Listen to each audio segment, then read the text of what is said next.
What's happened to Africa in the past 10 years? That's the question Mo Ibrahim and his team of experts, including several former presidents, try to answer. They see progress in human rights, economic opportunities and human development, but a worrying decline in safety and rule of law. Over the past decade, the report says, the countries where governance has improved the most, often from a very low base, are Ivory Coast, Togo, Zimbabwe, Liberia and Rwanda. The biggest deteriorations have been in Libya, Madagascar, Eritrea, the Central African Republic and Mali.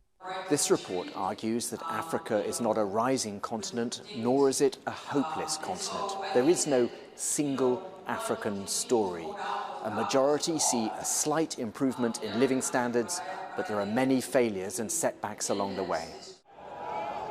Like in Central Africa, from contested elections in Gabon to misery and massacres in South Sudan, but notable disasters can obscure less dramatic long-term trends. Nearly 70% of the people living on the continent of Africa are living in countries where actually there's been an improvement in the governance, but overall in the 10 years, the overall governance indicator has only gone up by 1%.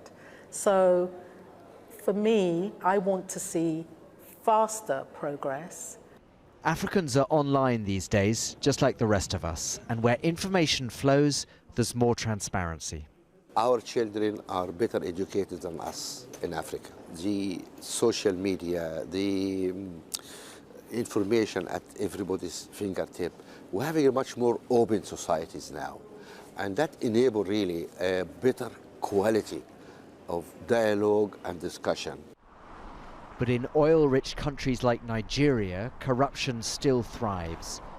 The Mo Ibrahim Foundation presents a nuanced picture of Africa, a continent where standards of governance vary wildly, a continent that gives reason for hope and despair. Barnaby Phillips, Al Jazeera, London.